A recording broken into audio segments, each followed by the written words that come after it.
It is currently 11 o'clock here, after hours PM in my store. And the reason why I'm here is because I have something so cool and something I'm so proud to say.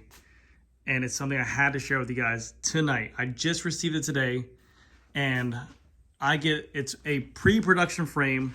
I'm one of the first persons to have this frame in my hands. And in today's video, we're gonna talk about, not that bike. In today's video, we're gonna talk about this bicycle, the company, which you guys already know by the thumbnail, but I'm so excited for this. I think this is the coolest thing ever, and this frame looks absolutely beautiful. Without further ado, we have here the brand new WinSpace Agile, their in-between model of their lightweight climbing bike, which was the SLC 2.0, and then they have their WinSpace T1550, which is now their all-out aero bike.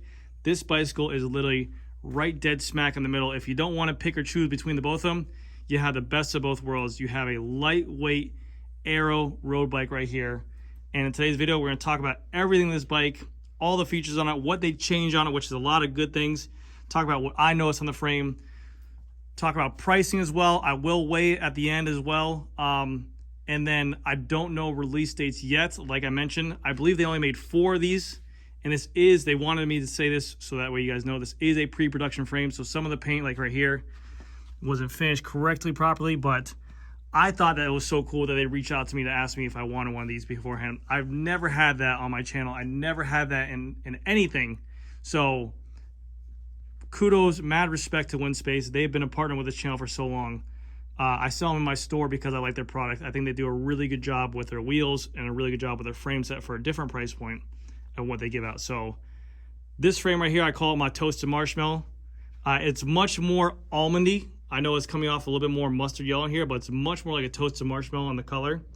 But we'll talk about, like I said, the changes to the head tube, the integration for the cables, and everything like that, which is really cool. So hopefully you guys enjoy. I'm gonna kick off my stand for this one, get comfy up in here. So, if you guys saw this frame, you probably saw in China Cycling's over at the China show that they had over the WinSpace booth. It's still not available on their website. There is no information of this frame on their website. I asked them if I could do a video on it. They said, of course I can, which is amazing. This is a bike that they're going to be releasing soon that they've been working on for a while. Apparently it's made at a newer factory that they have, which is a little bit more of a higher tier carbon. And I will say the finishing details of this pre-production frame already look amazing. A couple things I want to point out that looks different to me. One, the seat post looks super lightweight, very nice, and also they changed the clamp style to something I'm more familiar with and I do like as much. It's like that kind of cup style mounting system which you have for an alloy or a carbon fiber rail system, but very easy to swap out. Yeah, look at that. God damn, sexy boy. Come over here. Ugh. Something came over me. I don't know what happened. But yes, we have these new style of cup systems, which I'm very familiar with, which is what Specialized uses, but I do like this. It's much more easier to adjust saddle tilt. It's easier to swap out saddles, and it's something I'm very familiar with. They give you both the cup styles you need inside here for aluminum and also carbon fiber rails, which I do like a lot. Another thing that I noticed is that they adopted someone similar to a BMC, where they don't have the through axle holes showing on here. Very clean look to the frame. The only thing is if you have a classic style of trainer where you mount the rear wheel to that trainer and it's not a direct drive bicycle trainer, it will not work. So if you do have an old school trainer and you're really keen on buying that, maybe this bike is not for you. Just saying. This massive T-shape airfoil in the back of this lower seat stay, it is huge. It is big. It looks crazy. It looks very, very lightweight. This bike looks very familiar to me in every single bike manufacturer out there. Every single bike manufacturer out there nowadays, you have the BMC Team Machine, you have the Tarmac SL7, you have the Factor, the Astrovan, I believe. You have every single company has one of these bikes now. That's an all-around type of bike, and I think that's going to do very, very well. Another thing that they got rid of that I noticed is that they don't have a press fit anymore. That they now have threaded a T47 bottom bracket. You have a massive hole inside of here with the T47. Threads are what people are liking. The T47 is a great platform, and also it's a little bit more reliability, so that we don't have to worry about creaking, which is nice. Much more cleaner font on here as well. They don't have their plaster, their own sizing like the 410, the 470, the 510. Just a classic M. A little bit less confusing for consumers and everything like that. And then also for here, very easy with the integration system for the head tube and cables. On the old Winspace T1500s, it was a little bit more. They had the half moon shape for the steer. It was very tight fitting on there. It was kind of difficult to kind of get 4 mechanical cables inside here. Now they made a nice oversized bearing, and you have a normal round steer on here, and it's very easy just to run your integrated cables. Same spacers as we all know and love that they always used. They break away if you need to, but the bearings look very nice to use. And also, let me pop this out. You can see here we have this kind of cup situation inside here. The bearings will be run right through this part right here, or the cables will be ran right through here as well. The frame looks like it can be ran mechanical or electronic, which is good, but I think the downside is that they are not going to be making this in a rim brake option as of what I know right now. All this could be subjected to change, but as of right now, it is just a disc brake model. We can see here, but you have the mechanical option here, and then obviously right here as well, and then you have the front derailleur. This is your exit port for the front derailleur, like a Di2 cable, and your rear exit right there as well. Notice they didn't send me water bottle bolts for the bottle cages, but that's not a big deal. Massive flare outs, massive marginal gains, massive flare outs for the front fork, which I do like. I'm sure that this is going to probably follow a trend. If I had to look and assume off this, it looks like you can take up to a 700 by 30 C tire. That is more than enough, but who knows? We'll see what they claim once we see it out there. And what we're all probably thinking on is going to be pricing. They didn't confirm with me on our price. I only got to speak to 1 or 2 guys over there. Pricing wise of what I've heard about this bike is right around $1,900. Now that is a step up from the normal prices. I believe their T1550 is $1,680, and I think for a disc brake it's $1,780. So not that much of a markup, but now you're starting to get a company like Winspace that thrived off consumer-friendly prices and competed against big brand manufacturers. When you get into a $2,000 price point frame, you're starting to get into big Western manufacturer name territory. But I'm not gonna lie to you, this frame really does look like a Western-made frame. Carbon fiber on this frame is T800, so it is still a very nice frame as well. And they have a nice carbon here. One thing I'll say when I notice on the seat post clamp, that hole is massive. The seat wedge was kind of weird as well, which I'll show you guys in a second. Let me take that apart. And this is just my personal preference on it. This T to me is it sticks out. It sticks out a lot. From the side, it looks really cool. It doesn't seem like that big of a deal. It just looks like a normal like a rear seat stay drop. This almost looks a little bit like their gravel frame on the G2 that they offer.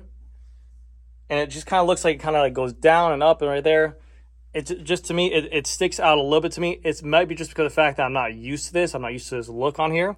That's like anything. Anything new to the eye, someone's going to be like, oh, I don't like that. The first time we saw a 29er on a mountain bike, we didn't like it. First time we saw disc brakes on a road bike, we didn't like it.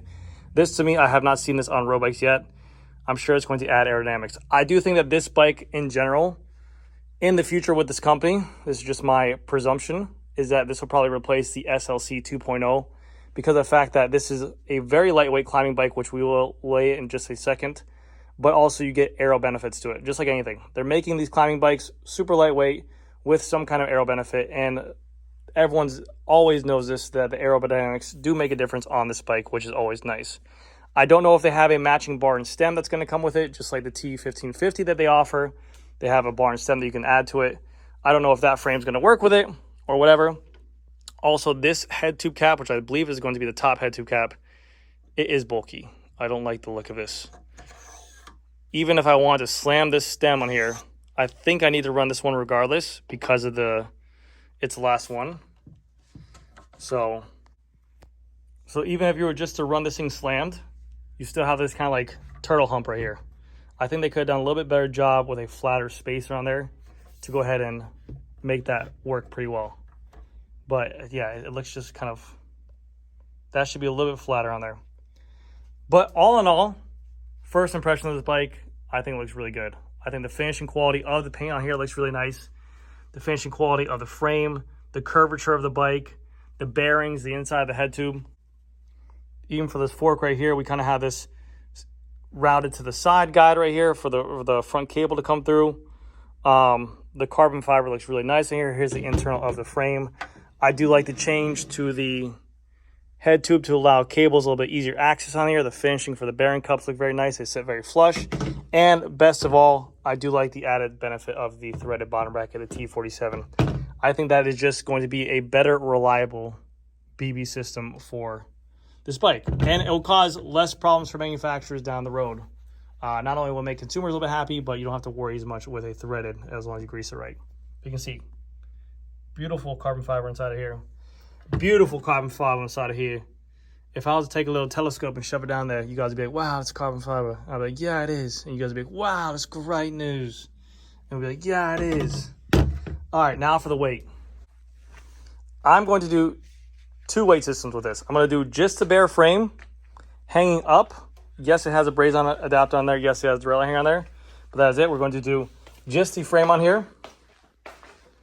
And then once that, I'll put the bearings, the headset spacers, and everything else on there as well. And C-post and see what it weighs in at. So this is the size of medium frame. Again, not finished production, but we can get an idea of weight on here. In a size medium. And we are at 0.93, 0.94 kilos, so 930 grams, which is pretty lightweight for a size medium. And whereas WindSpace claims for their SLC 2.0, their flagship climbing bike, they think that I just had a stroke. That thing came in at 780 grams, and I believe that's just for the triangle itself, for the frame. So again, yes, it is close to 150 grams heavier, but you have all these aero properties to it, which is nice. Let me go ahead and slap on the fork and everything else, and we'll kind of get a weight for it. So bearing fits nice and flush inside here. You can see the bearing is actually super nice and flush fit in there. Then we take this little C clamp right here. That's going to sit onto the frame like this. This is going to take up that space right there and hold that fork center. That's where the cable is going to run right there. Then we need our proprietary top cap. 2 little holes, go into those 2 little holes. Bada bing, bada boom. And now we're set to go. Now we just add spacers and repeat. Now we have it in here with full stack spacers, full bearings. Yes, steer is obviously excess, but I did a video where I cut that off one time. It wasn't that big of a deal. But C-post is in there without C-clamp. Total is 165 kilograms as a full frame set and medium. So 1,650 grams, and in pounds, 3 pounds, 10 ounces. So that is the full buildup for the frame there. So that is going to do it for this walk around video of this WindSpace Agile. Again, this is not released yet to the public. You can't even find it on their website. As I get more updates on this bike, I will keep you guys in mind. If this bike does release, I will hopefully have one in stock to sell. But also, if you guys want to buy online, I do also have a discount code down below by WindSpace. So you guys can get 10% off your total purchase order. Very impressed by it. I like the changes, like I said, to the head tube area to run the cables much more easier. There's no need for that half moon circle inside that steer anymore, so they have a nice strong steer up there. I like the adjustments made to the front fork, and also the biggest thing is the bottom bracket. Yes, it's a threaded T47 bottom bracket, and look at how beefy that thing is. Massive amounts of carbon there to add reinforcement, so that way you don't get as much lateral movement when riding. So very nice looking frame. Anyways, guys, that's going to do it for this video. Thank you guys again so much for watching. I'll see you guys in the next one. Bye.